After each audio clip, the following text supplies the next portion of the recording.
शारीरिक कष्ट हो जाए, अनेक प्रकार की व्याधियां हो जाए, भौतिक तो संसार में नेचुरल होके स्वाभाविक कष्ट आने वाले हैं। ऐसे कष्ट के समय जब हम भगवान का चिंतन करते हैं तो क्या होता है? तापत्रय विनाशाय, ये तीनों प्रकार के ताप को, तीनों प्रकार के कष्ट को भगवान नाश कर देते हैं। कितना बड़ा कष्ट हो, कितना बड़ा गाज गिरा हो, लेकिन जो इस कथा में इस समय बैठे होंगे, भगवान का नाम चिंतन सुमिरन करते होंगे, वो सारे दुख उसके निकल गए। इतने समय तो नहीं रहेंगे। अब यहाँ से गेट से बाहर हो फिर वो आ जाए उसकी बात अलग है, लेकिन जितने समय कथा में तुम्हारा मन रहेगा उतने समय तो तुम्हें शांति ही मिलेगी। मनस्तापात् जायते, मन की जो जलन है वो सारी तुम्हारी निकल जाती है। तो भगवान का भजन हम जो करते हैं, तापत्रय विनाशाय, तीन प्रकार के जो ताप हैं, दैहिक, दैविक और भौतिक, इन तीनों कष्ट से, तीनों पाप से, तीनों ताप से छुटकारा पाना है तो भगवान का भजन करो। बोले कौन भगवान का? श्री कृष्णाय वयम् नमः।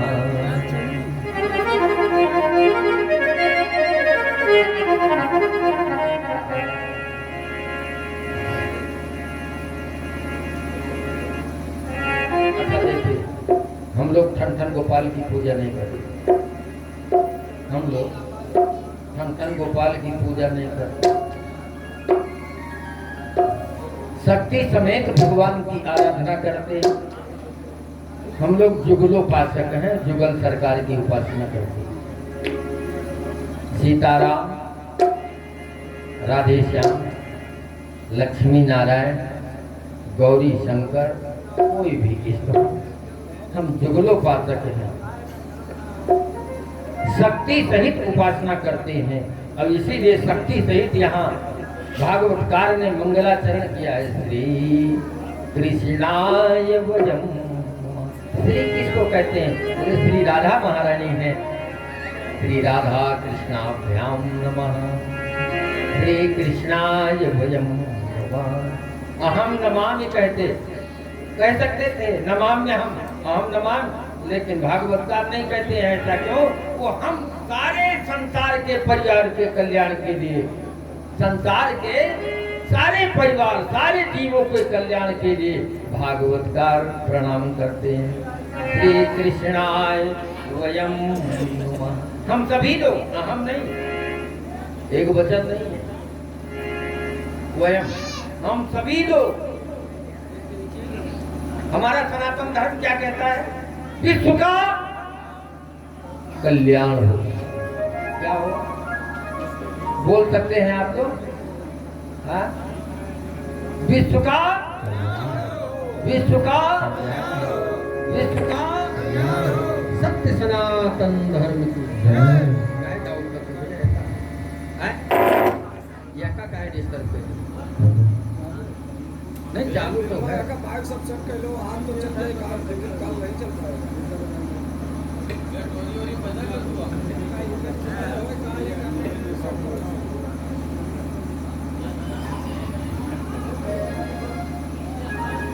तो पहले इस श्लोक में मंगलाचरण को डाउन करें।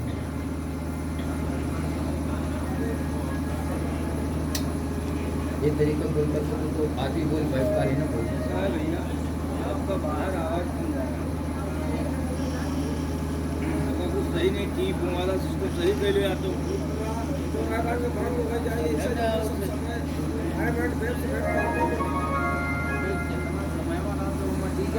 भागवतकार ने मंगलाचरण किया भगवान श्री हरि का, राधा कृष्ण, क्योंकि बिना परमात्मा का सुमिरन किए, बिना परमात्मा का चिंतन किए नहीं चल रहा। आपको पुस्तक के दो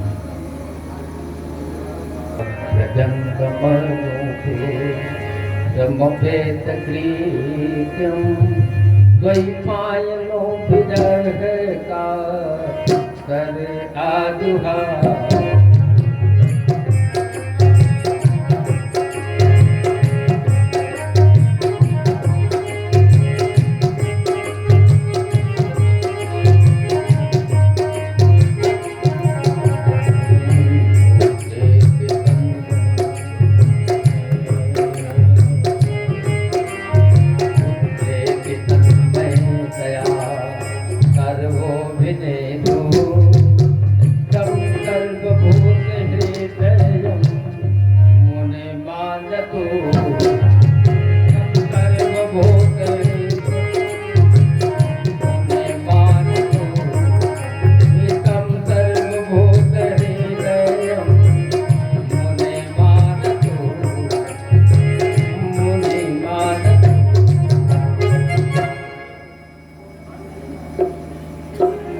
पहले परमात्मा का मंगलाचरण किया और इसके बाद परमहंस परिव्राजकाचार्य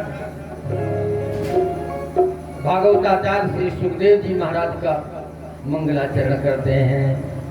क्यों? भवसागर बड़ा था है, भवसागर अथाह है। भव माने क्या होता है मालूम? भव माने संकट, भव माने दुख, भव माने विपत्ति।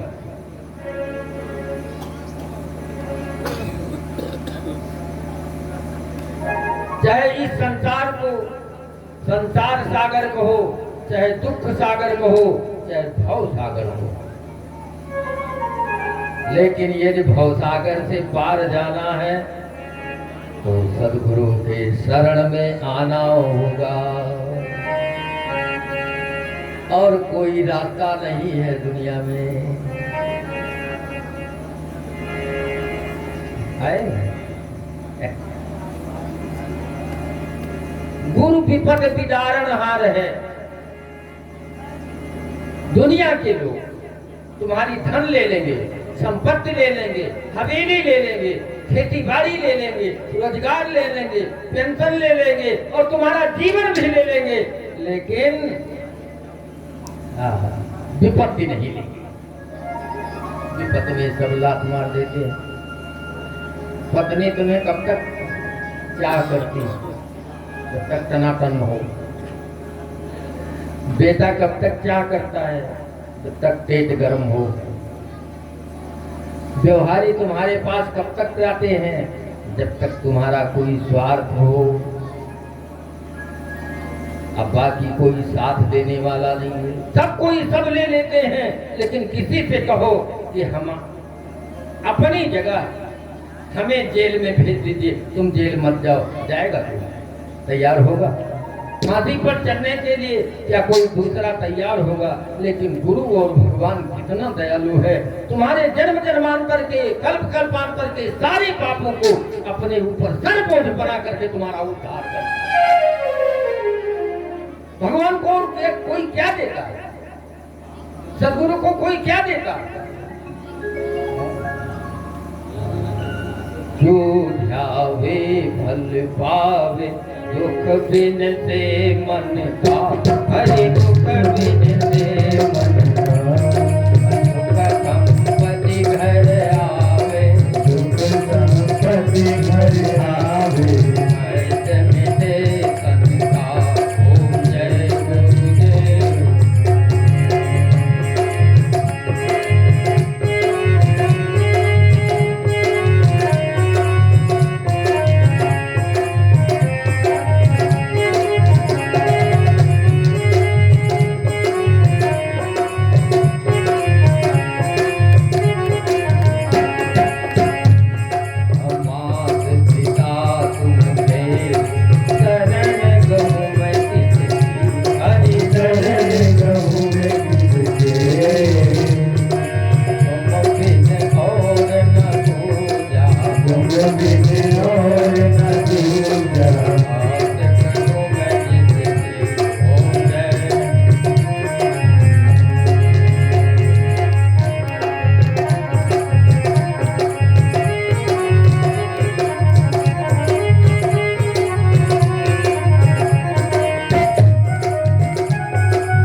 संपत्ति घर आवे, हाँ, और जो ध्यावे फल पावे।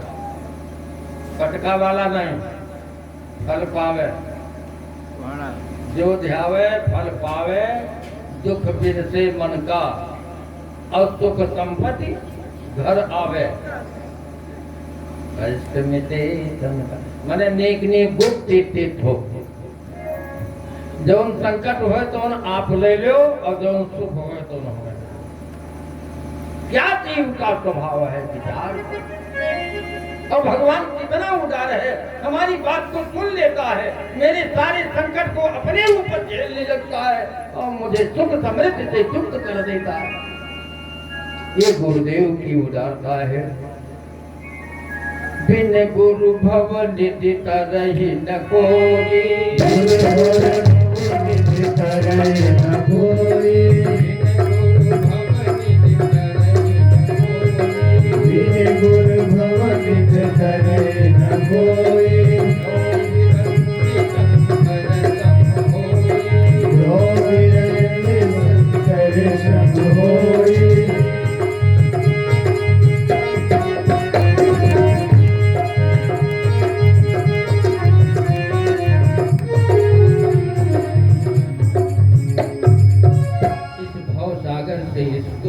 सागर से पार करने वाला गुरु के बिना कौन है?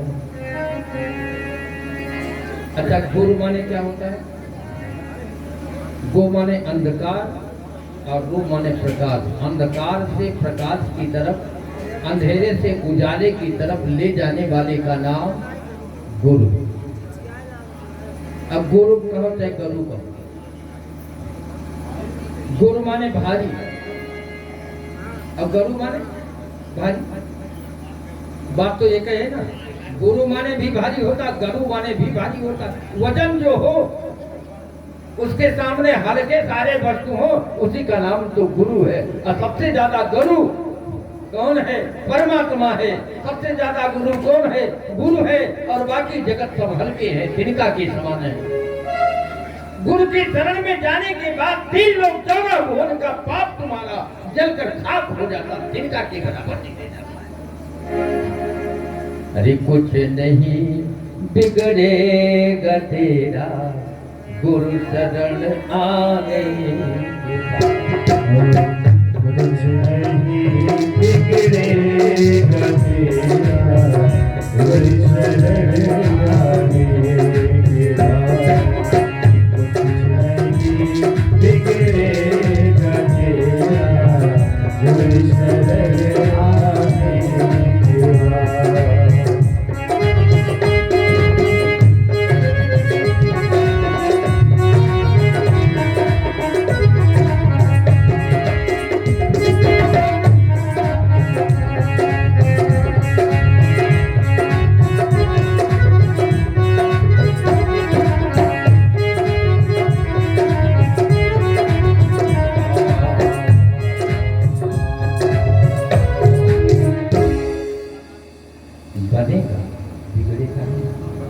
भागवत की कथा प्रारंभ करने के पहले ही सदगुरु की शरणागत हो रहे हैं। भागवत का देखिए, यम प्रभृजन समनपेतमपेत कृत्यम द्वैपायनो विरह कातर आज्ञा पुत्रेति तन्मयतया सर्वो विनेदु हम सर्वभूत हृदयम मुनिमानतो। व्यास नंदन श्री सुखदेव जी महाराज 12 वर्ष अपनी मां के गर्भ में रहे। भागवत का उसके पूर्व अध्ययन करके जिसकी कथा आगे होगी। अब आज तो मंगलाचरण ही कर रहे हैं। और गर्भ से प्रकट होने के बाद तत्काल भागते हैं, जंगल की तरफ निकल जाते। उनके पिता व्यास पीछे पीछे खदेड़ते जाते हैं, लेकिन उधर से एक नहीं अनेक वृक्ष जवाब देते हैं। कौन खुश है, किसके लिए मर रहे? इतने वीतराग संत जो हो चुके हैं, वही तो परम सदगुरु हो सकता है। हल्का है, गुरु नहीं हो सकता, वो हल्का है। अभी संसार को देखा भी नहीं है, संसार का रस भी नहीं पाया है, खट्टा मीठा। अवतार लेते लेते भागते जा रहे हैं। तम सर्वभूत हृदयम मुनिमानतो। ऐसे समस्त प्राणियों के हृदय में वास करने वाले परम सद्गुरु स्वरूप श्री सुखदेव जी को नमस्कार करते हैं। अब आइए हम कथा प्रसंग पर चलते। ये कथा कहाँ चल रही है? नैमिषे सूक्ष्मासीनं अमविदात कथा कथामृत रसास्वाद कुशला सोल को। द्वापर युग का चौथा चरण चल रहा था, ध्यान दीजिए। द्वापर युग का चौथा चरण चल रहा था। युग कितने होते हैं? युग कितने होते हैं? कोई नहीं जानता? चार हो। हाँ, हो तो समझदार हो। कौन कौन? सतयुग, त्रेता, द्वापर और कलियुग। यह आपका इस समय कलियुग चल रहा है और वो भी पहला चरण है। 5000 कुछ वर्ष अभी कलियुग को बीते, ज्यादा नहीं बीते। 5000 कुछ वर्ष अभी बीते हैं। पंचांग में देख लीजिएगा, गत कलो। महाराज परीक्षित के राज्य के समय ही कलयुग आया था और तब से 5000 से ऊपर कुछ चल रहा है। 150 पर जैसे कुछ तो याद नहीं है। इसकी आयु कितनी है? 4,32,000 वर्ष हमारे आंकड़ों में। देव के आयु से नहीं, मनुष्यों के आयु से 4,32,000 वर्ष कलयुग की आयु है।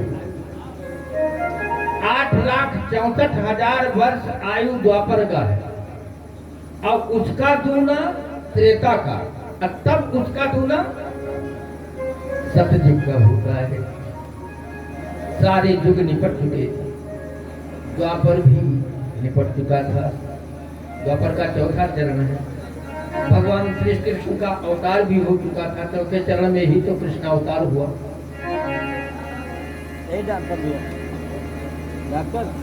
कलयुग के तमाम से लक्षण दिखाई देने लगे। कलयुग के जितने प्राणी हैं सब पापाचारी दुराचारी होंगे। अच्छा, एक बात बताओ, पाप का परिणाम क्या होता है? पाप करो तो क्या मिलता है? सजा मिलती है, दंड मिलता है। हाँ? कोई आपको उपहार नहीं देगा, माला नहीं पहनाएगा, हाथ में हथकड़ी पड़ेगी। गले में तवक पड़ सकती है लेकिन गले में हार नहीं पड़ सकता है। ज्यादा बदमाश हो गए तो तवक पहनाया जाता है, हाथ में हथकड़ी, पाँव में बेड़ी और गले में तवक। बहुत बड़े बदमाश को डाला जाता है, जेल के अंदर रहे तब भी कतरे चकड़ी रहती।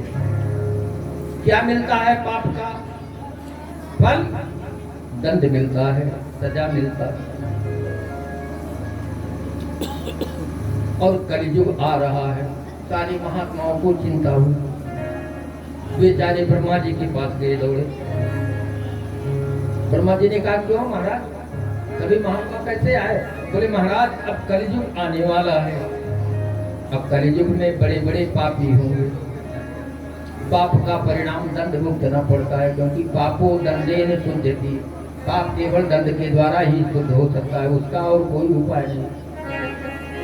जब तक यमराज रूपी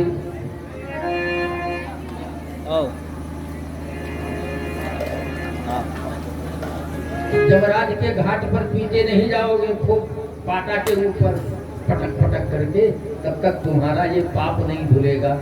पाप धुलने का केवल एक उपाय है, दंड।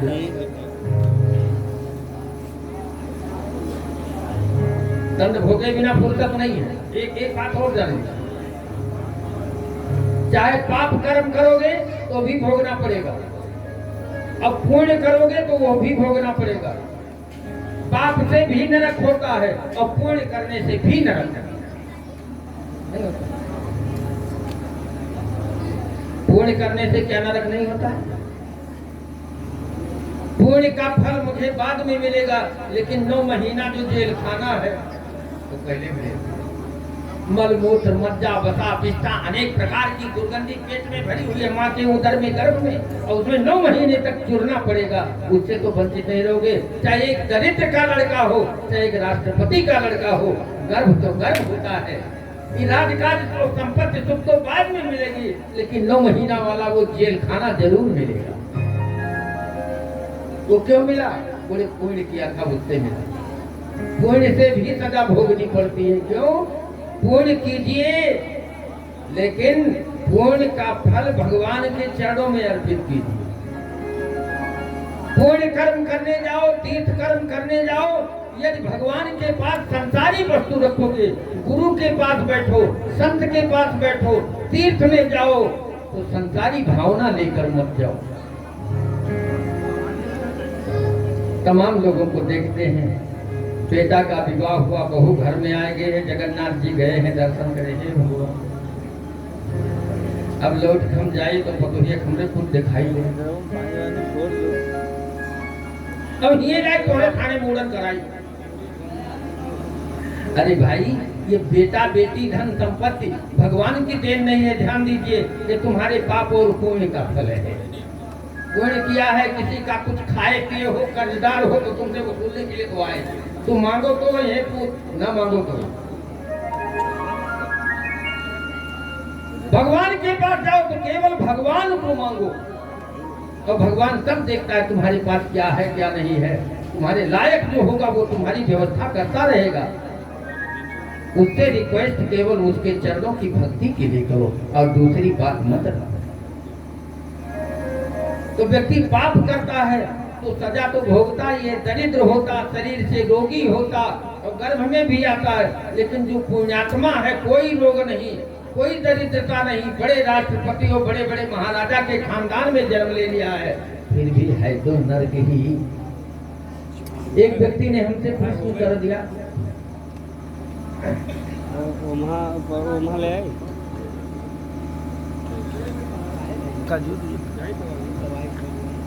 महाराज जी क्या नरक देखा है आपने? भागवत के पंचम स्कंद की नरक की कथा कह रहे थे। जब हम मंच से उतरे तो हमसे पूछना शुरू कर दिया, महाराज क्या आपने कभी देखा?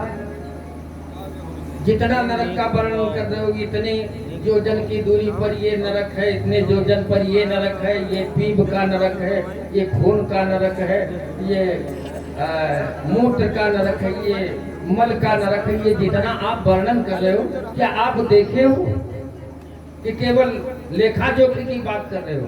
हमने सोचा अब ये प्रत्यक्ष बात मानने वाला है। पुराणों पर इसको विश्वास नहीं, शास्त्रों में जो बात कही जा रही है इसको विश्वास नहीं है। नालायक ये प्रत्यक्ष देखना चाहता है। हमने कहा भैया बस एक ही है, नरक देखना चाहते? बोले हाँ। नरकः स्वदेहो, नरकः स्वदेहो, शरीर में आए गए, नरक में आए गए। एम देख लो कक्का महात्मा है मगरा, कितना परफ्यूम उच्चता है। आंख से कीचड़, कान से खून, शरीर से पसीना, नाक से नरक देखिए, मुंह ऊपर नरक है। बताओ कितना लोग चाट लेते हैं। तनिक ठंडी हो जाए, भगवा बाहर तो लगा जीभ चाटत हो, नहीं कोई अच्छी चीज है। नाक चाट लेते हो, खून खा लेते हो। मल द्वार मूत्र द्वार से क्या सुगंधित चीज निकली? ये नरक ही तो है, नरक नहीं तो क्या नरक है? शरीर मिला कि नरक हो गया। ऐसा कुछ कर्म करो कि शरीर न मिले, भगवान मिले। और शरीर मिले तो ये शरीर भगवान के निमित्त लगे, ऐसे विचार बनाओ तो जीवन मुक्त हो जाओगे।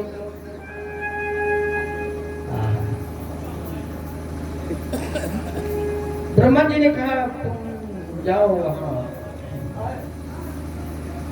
और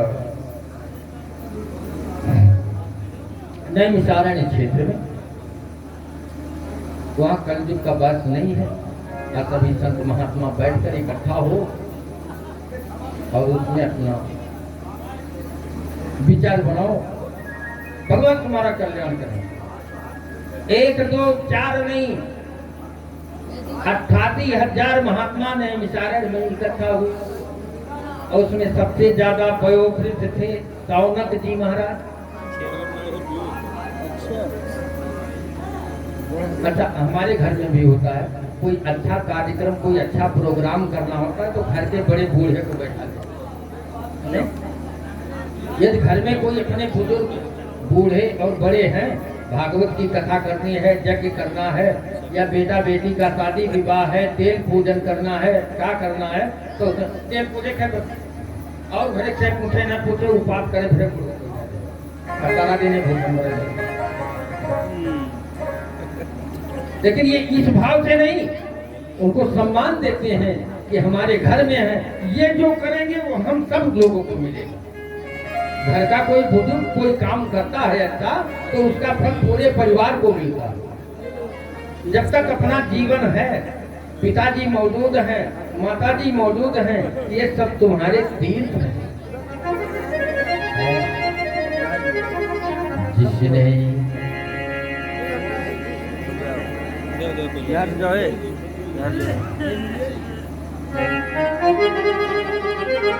जिसके मन में हरि नाम बसे, जिसके हृदय हरि नाम बसे, इन और न कोई न कियो न कियो, जिनके हृदय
लेकिन जिसने घर बैठे अपने माता पिता की सेवा करी है, उसको तीर्थराज प्रयाग गंगा काशी गोदावरी नहाने की कोई जरूरत नहीं है।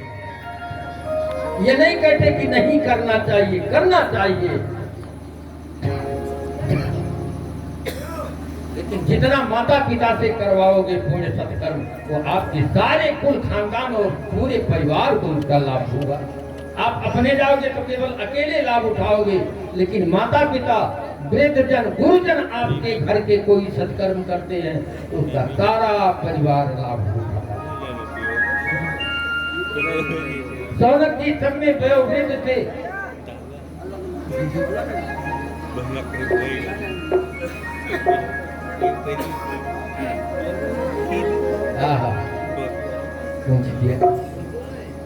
अच्छा उस समय जब 88,000 महात्मा इकट्ठा हुए नहीं विसारण में,